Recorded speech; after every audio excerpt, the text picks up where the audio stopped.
وقفہ: غم کرنے کی ضرورت نہیں، اللہ آپ کی حفاظت کرے گا۔ فرشتے آپ کے لیے استغفار کرتے ہیں، مومنین ہر نماز میں آپ کے ساتھ شریک ہیں، نبی کریم صلی اللہ علیہ وسلم شفاعت کریں گے، قرآن پاک میں اچھا وعدہ کیا گیا ہے، اور ان سب سے اوپر ارحم الراحمین کی رحمت ہے۔ رنج نہ کرے کہ نیکی کا بدلہ 10 گنا سے لے کر 700 گنا تک ملتا ہے، اور برائی کا اتنا ہی جتنی برائی ہے، لیکن اسے بھی اللہ معاف فرما سکتا ہے۔ تو کیا اللہ کے کرم کی کوئی مثال ہے؟ کیا اللہ کے جود و سخا کے قریب کوئی جود و سخا ہو سکتی ہے؟ آپ کو غم کی ضرورت نہیں کہ آپ موحدین میں ہیں، ملت اسلامیہ کے فرزند اور اہل قبلہ میں سے ہیں، آپ کو اللہ اور اس کے رسول سے محبت ہے، گناہ پر آپ نادم اور نیکی پر آپ خوش ہوتے ہیں، تو آپ کے پاس تو خیر ہی خیر ہے، لیکن آپ کو احساس نہیں۔ آپ خوشحالی میں ہوں یا تنگ حالی میں، مالدار ہوں یا فقیر، شدت ہو یا تنگی، آپ بہرحال خیر میں ہیں۔ مومن کا معاملہ عجیب ہی ہے، اس کا معاملہ پورے کا پورا خیر ہی ہے، اور یہ صرف مومن کے لیے خاص ہے کہ مصیبت پہنچے اور صبر کرے تو اس کے لیے خیر، خوشحالی ہو اور شکر ادا کرے تو اس کے لیے خیر۔ حدیث شریف: مسائب پر صبر کا کامیابی کا راستہ۔ غم نہ کرو، صبر سے کام لو، صبر نجات اور سعادت کا راستہ ہے۔ صبر کرو، اور صبر اللہ کے لیے اور اللہ کی راہ میں ہونا چاہیے۔ صبر جمیل اختیار کرو، جو حال زار تم بیان کرتے ہو اس پر اللہ سے ہی مدد لی جا سکتی ہے۔ صبر جمیل اختیار کرو، تم نے جو صبر کیا ہے اس پر سلامتی ہے۔ مصائب کے وقت اہل سنت 3 چیزوں سے کام لیتے ہیں: صبر، دعا اور مصیبت کے خاتمہ کا انتظار۔ شاعر کہتا ہے: انہوں نے ہمیں موت کے جام پلائے، ہم نے ان کو، لیکن ہم موت پر زیادہ صبر کرنے والے تھے۔ ایک صحیح حدیث میں ہے: اذیت پر اللہ سے زیادہ صبر کوئی نہیں کرتا، کہ لوگ کہتے ہیں کہ نعوذ باللہ اللہ کی بیوی بچے ہیں، حالانکہ اللہ ہی انہیں عافیت دیتا اور روزی دیتا ہے۔ نبی کریم صلی اللہ علیہ وسلم نے فرمایا: اللہ موسیٰ پر رحم کرے، انہیں بہت زیادہ برداشت کرنا پڑا، لیکن انہوں نے صبر کیا، اور فرمایا: جو صبر کا مظاہرہ کرتا ہے اللہ اسے صابر بنا دیتا ہے۔ شاعر کہتا ہے: تم بلندی و شرف کے لیے اتنی سستی سے چل رہے ہو، جبکہ لوگ اس کے لیے زبردست کاوش کرتے ہیں۔ بہت سے تو اکتا جاتے ہیں، لیکن جو صبر و عزیمت سے کام لیتے ہیں وہ اس بلند مقام پر پہنچ جاتے ہیں۔ بزرگی اور بڑائی کوئی کھجور نہیں جسے کھا لو، جب تک تلخی کا مزہ نہ چکھو تم بڑائی اور عظمت کو نہیں پا سکتے۔ مطلب یہ ہے کہ بلند مقام خواہشوں اور آرزوؤں سے حاصل نہیں ہوتا، بلکہ عزم و ارادہ اور تدبیر و عمل سے حاصل ہوتا ہے۔ یہ نہ دیکھو کہ لوگ تمہارے ساتھ کیا کر رہے ہیں، یہ دیکھو کہ وہ اللہ کے ساتھ کیا کر رہے ہیں۔ کتاب الزہد میں امام احمد رحمہ اللہ نے روایت کی ہے کہ اللہ تعالیٰ فرماتا ہے: ابن آدم، تیرے اوپر تعجب ہے، میں نے تجھے پیدا کیا لیکن تو میرے غیر کی عبادت کرتا ہے۔ میں تجھے روزی دیتا ہوں، تو میرے علاوہ کسی اور کا شکر ادا کرتا ہے۔ میں تجھے نعمتیں دیتا ہوں، تجھ سے بے نیاز ہوں، تو معصیتیں کرتا ہے اور میری ناراضگی مول لیتا ہے، جبکہ تو میرا محتاج اور فقیر ہے۔ میرا خیر تیری طرف اترتا ہے، تیرا شر میری طرف اوپر چڑھتا ہے۔ حضرت عیسیٰ علیہ السلام کے سوانح نگاروں نے لکھا ہے کہ انہوں نے 30 لوگوں کو مفت کا علاج کیا، بہت سے اندھوں کو بینا کر دیا، لیکن وہ سب کے سب آپ کے دشمن ہو گئے۔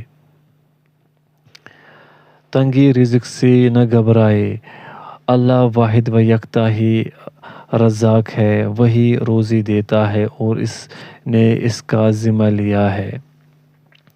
اور آسمان میں تمہارے لیے روزی ہے اور وہ ہے جس کا تم سے وعدہ کیا جا رہا ہے، لہذا جب روزی کا مالک اللہ ہے تو مخلوق کی چاپلوسی کیوں؟ روزی کے لیے اپنے کو ذلیل کیوں کیا جائے؟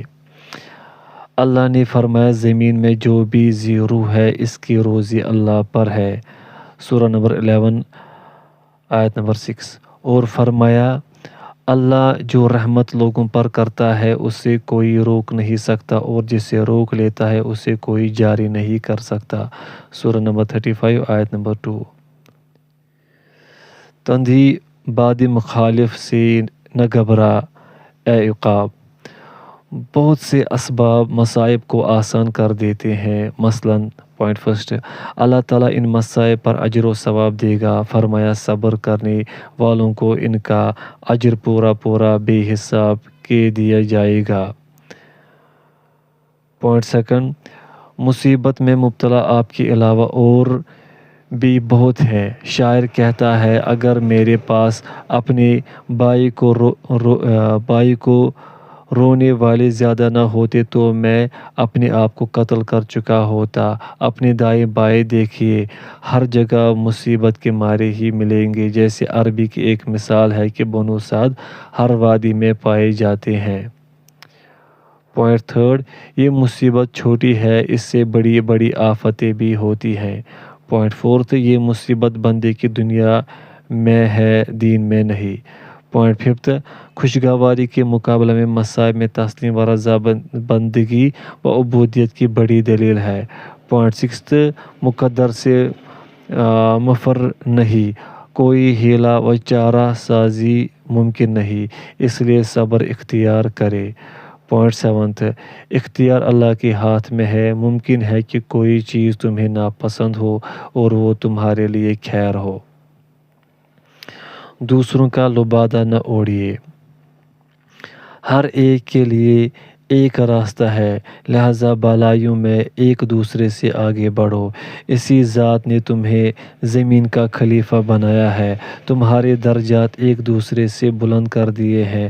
ہر جماعت اپنا طریقہ جانتی ہے، لوگ مختلف صلاحیتوں، ذہنوں اور توانائیوں کے مالک ہوتے ہیں۔ ہمارے رسول صلی اللہ علیہ وسلم کی عظمت کا راز ہی یہ تھا کہ آپ صلی اللہ علیہ وسلم نے مختلف صحابہ رضی اللہ عنہ سے ان کی صلاحیتوں اور استعدادوں کے مطابق کام لیے۔ حضرت علی رضی اللہ عنہ عہدہ قضاء پر فائز تھے، معاذ رضی اللہ عنہ علم کے شعبہ میں، ابی بن کعب رضی اللہ عنہ قرآن کے لیے، زید رضی اللہ عنہ فرائض کے لیے، خالد رضی اللہ عنہ جہاد کے لیے، حسان رضی اللہ عنہ شعر و شاعری کے لیے، قیس بن ثابت رضی اللہ عنہ خطابت کے لیے خاص تھے۔ بقول شاعر، سخاوت کو تلوار کی جگہ اور تلوار کو شبنم کی جگہ رکھنا مضر ہی ثابت ہوتا ہے۔ غیر میں ڈوب جانا، دوسروں کی صفات کا لبادہ اوڑھنا، یہ قتل نفس اور خودکشی ہے۔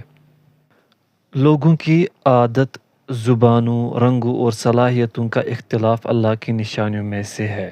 حضرت ابوبکر رضی اللہ عنہ نے اپنی نرمی و لطف و کرم سے ملت عرب اور امت مسلمہ کو نفع پہنچایا۔ حضرت عمر رضی اللہ عنہ نے اپنی شدت و صلابت سے اسلام و اہل اسلام کی نصرت کی، لہذا آپ کی جو بھی صلاحیت ہے اس پر راضی رہیے، اسے ترقی اور نشوونما دیجیے، اس سے فائدہ اٹھائیے اور فائدہ پہنچائیے۔ اللہ کسی بھی جان کو اس کی وسعت سے زیادہ مکلف نہیں بناتا، سورہ نمبر 2 آیت نمبر 286۔ دوسری شخصیات کی اندھی تقلید اور ان میں ڈوب جانا، اپنی صلاحیت کو دفنانا، اپنے ارادہ کو قتل کرنا اور اپنی انفرادیت کو کھو دینا ہے، حالانکہ مخلوق میں ہر ایک کی انفرادیت مقصود ہے۔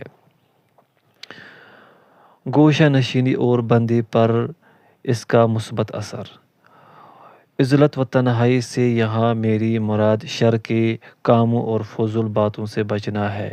ایسی تنہائی تو سینہ کھول دیتی اور رنج و بلا کو دور کر دیتی ہے۔ ابن تیمیہ رحمہ اللہ فرماتے ہیں، بندے کو عبادت، ذکر و فکر، تلاوت اور احتساب نفس کے لیے تنہائی کی ضرورت ہوتی ہے۔ تنہائی میں وہ دعا و استغفار کرتا ہے، برائی سے دور رہتا ہے۔ ابن الجوزی نے سعید الخاطر میں 3 فصلیں باندھی ہیں جن کا خلاصہ یہ ہے، کہتے ہیں راحت، عزت، شرف، شر و فساد سے دوری، منصب و مرتبہ کی حفاظت، عمر اور وقت کی حفاظت، کینہ پروروں اور حاسدین سے دوری، آخرت کے لیے تفکر، اللہ سے ملاقات کی تیاری، اطاعت کی فرصت، نفع بخشی میں جولانِ فکر، گوہر حکمت نکالنے اور نصوص سے استنباط کرنے کے لیے میں نے کوئی نسخہ تنہائی و عزلت سے زیادہ تیر بہدف نہیں پایا۔ عزلت کے بارے میں اس کے علاوہ بھی انہوں نے تذکرہ کیا ہے، جس کا مفہوم ہم نے قدرِ تصرف کے ساتھ بیان کر دیا ہے۔ گزشتہ فصل میں ہم نے بھی عزلت کے سلسلے میں لکھا تھا، اسے پھر تازہ کر لیں۔ عزلت میں پردہ ہے، عیوب پوشیدہ ہو جاتے ہیں۔ عزلت زبان کی غلطی، لغزش اور رعونت نفس کا پردہ ہے، محاسن کے چہرے کا حجاب ہے، گوہر فضیلت کا صدف ہے، مناقب کی کلیوں کا غلاف ہے۔ اگر یہ تنہائی کتاب کے ساتھ ہو تو کیا کہے، عمر میں اضافہ ہو، مہلت میں وسعت آئے، خلوت میں آرام ملے، طاعت کا سفر ہو، غور و فکر کی سیاحت ہو، عزلت میں ہی تأمل، تدبر اور تفکر کا مزہ آپ کو ملے گا۔ عزلت ہی میں آپ معانی اور لطائف کی تمنا کریں گے، مقاصد پر غور کریں گے، رائے کا محل اور ہیکل عقل کی تعمیر کریں گے۔ عزلت میں روح کو مزہ، قلوب کو زبردست سرور ملتا ہے اور دل میں نئی نئی امنگیں کروٹ لیتی ہیں۔ عزلت میں ریاکاری کا موقع نہیں ملتا، کیونکہ آپ کو صرف اللہ دیکھتا ہے، آپ کی باتیں کوئی انسان نہیں بلکہ علیم و خبیر سنتا ہے۔ جتنے بھی بڑے لوگ، جہانگیری کرنے والے، عبقری، اساطین زمان اور تاریخ ساز ہستیاں، اہل فضل زمانہ کے بابصیرت لوگ، محفلوں کی جان گزرے ہیں، ان سب نے اپنی عظمت و بڑائی کے پودے کی سینچائی عزلت و تنہائی کے پانی سے کی تھی، یہاں تک کہ وہ پودا نشو نما کر اپنے تنے پر کھڑا ہو گیا اور اللہ کے حکم سے برگ و بار لایا۔ علی بن عبدالعزیز جرجانی کہتے ہیں، لوگ کہتے ہیں کہ تم ترش روح ہو، حالانکہ انہوں نے ایسے شخص کو دیکھا جو ذلت کی جگہ سے دور رہتا ہے۔ جب کہا جاتا ہے کہ یہاں گھاٹ ہے تو کہتا ہوں کہ ہاں میں دیکھ رہا ہوں، لیکن بندہ آزادی کے ساتھ پیاس برداشت کر لیتا ہے۔ میں علم کا حق ادا نہیں کرتا، اگر کوئی لالچ دکھائی دے اور اسے میں اپنے لیے زینہ بنا لوں، کیا میں علم کا پودا لگاؤں اور ذلت کا پھل پاؤں؟ تب تو جہل کی اتباع ہی بہتر ہوگی۔ اگر اہل علم نے علم کی حفاظت کی ہوتی تو وہ ان کی حفاظت کرتا، اور اگر دلوں میں اس کو عظمت ڈالی ہوتی تو ان کی عظمت ہوتی، لیکن انہوں نے علم کی اہانت کی اور اس کے چہرہ کو حرص و آز سے گدلا کر دیا، یہاں تک کہ وہ میلا ہو گیا۔ احمد بن خلیل حنبلی رحمہ اللہ کہتے ہیں، جو بھی تفکرات سے راحت اور عزت چاہتا ہو اسے تنہا رہنا چاہیے اور قلیل پر راضی۔ اس شخص کو آرام کہا جو کینہ پروروں حاسدوں کا نشانہ ہو، بخیل سے بھی اس کا پالا پڑتا ہو۔ افسوس کہ ہر طرح کے آدمی کو جان کر دکھ ہی ہوتا ہے۔ قاضی علی بن عبدالعزیز جرجانی رحمہ اللہ کہتے ہیں، مجھے زندگی کی لذت تب تک نہیں ملی جب تک میں نے گھر میں گوشہ نشین ہو کر کتاب کو اپنا ہم نشین نہیں بنا لیا۔ علم سے زیادہ باعزت کوئی چیز نہیں، مجھے اس کے علاوہ کوئی ہمدم نہیں چاہیے۔ لوگوں سے ملنے جلنے میں تو ذلت ہے، اگر عزت چاہتی ہو تو انہیں چھوڑ کر تنہا رہو۔ ایک اور شاعر کہتا ہے، میں تنہائی کا عادی اور خانہ نشین ہوں، اس لیے ہمیشہ سکون و راحت سے رہتا ہوں۔ میں نے لوگوں کا بائیکاٹ کر دیا ہے، مجھے یہ پرواہ نہیں کہ فوج نے کوچ کر دیا یا بادشاہ سوار ہو گیا۔ محدث حمیدی رحمہ اللہ فرماتے ہیں، لوگوں کے میل جول سے کیلو کال کے علاوہ کیا ملتا ہے، اس لیے لوگوں سے ملنا جلنا کم کر دو، سوائے اس کے کہ علم کا حصول یا اصلاحی حال مقصود ہو۔ ابن فارس کہتے ہیں، لوگ میرا حال چال پوچھتے ہیں، میں کہتا ہوں اچھا ہے، ایک ضرورت پوری ہوتی ہے، ایک رہ جاتی ہے۔ جب دل میں تفکرات کا ازدحام ہو جاتا ہے تو کہتا ہوں کہ کبھی تو ان سے نجات ملے گی۔ میری ہمدم بلی ہے،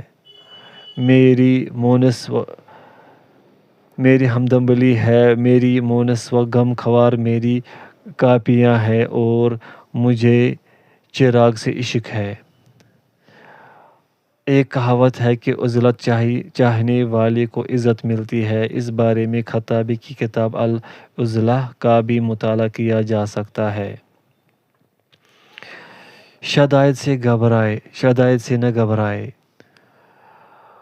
مشقتیں اور شدائد دل کو مضبوط کرتے، گناہوں کو دھوتے، غرور کا خاتمہ کرتے اور تکبر کو مٹاتے ہیں۔